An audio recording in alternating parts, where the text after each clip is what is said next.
Hello আমার বন্ধুরা, সবাই ভালো আছো তো? আজকে তোমাদের জন্য এনেছি সুকুমার রায়ের হাসির গল্প। গল্পের নাম টাকার আপদ।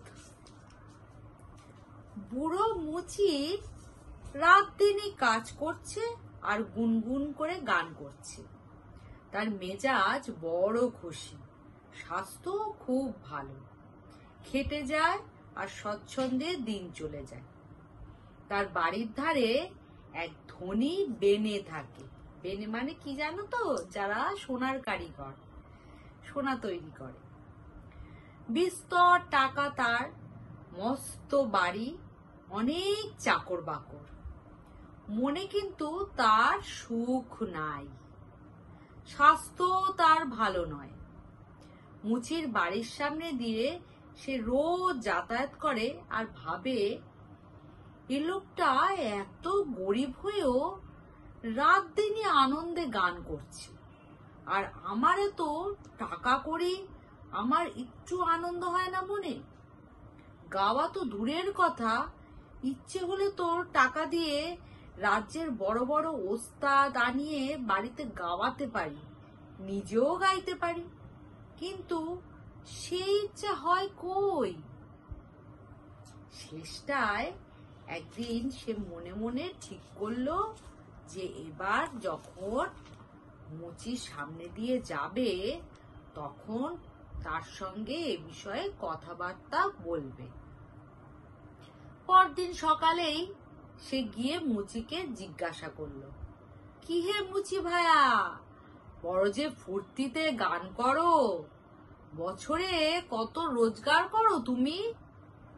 মুচি বলল, সত্যি বলছি মশাই, সেটা তো কখনো হিসাব করিনি।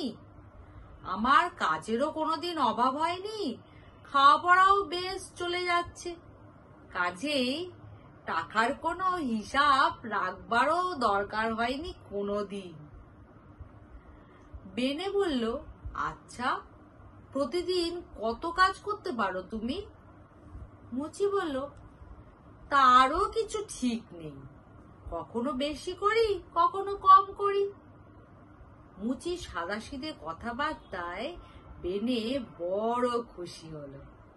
তারপর একটা টাকা তুলে নিয়ে সে মুচিকে বলল, এই নাও হে, তোমাকে এই 100 টাকা দিলাম, এটা রেখে দাও, বিপদ আপদ অসুখ বিসুখের সময় কাজে লাগবে। মুচির তো ভারী আনন্দ। সে সেই টাকা থলেটা নিয়ে মাটির তলায় লুকিয়ে রেখে দিল। তার জীবনে সে কখনো একসঙ্গে এতগুলি টাকা চোখে দেখেনি, কিন্তু আস্তে আস্তে তার ভাবনা আরম্ভ হলো। দিনের বেলা বেশ ছিল, রাত্রি হতেই তার মনে হতে লাগলো, ওই বুঝি চোর আসছে। বেড়ালো ম্যাও করতেই সে মনে করলো, ওই রে, আমার টাকা নিতে এসেছে। শেষটায় আর সহ্য হলো না, টাকার থলিটা নিয়ে সে ছুটে বেনের বাড়ি গিয়ে বলল, এই রইলো তোমার টাকা, এর চেয়ে আমার গান আর ঘুম ঢের ভালো। দেখেছো তো, প্রয়োজনের অতিরিক্ত কিছু নিতে নেই। ভালো লাগলো তো আজকের গল্পটা? তাহলে আজকে চলি, আর সবাইকে বলে যাই, খেলাধুলা করবে, তাতে শরীর ও মন ভালো থাকবে।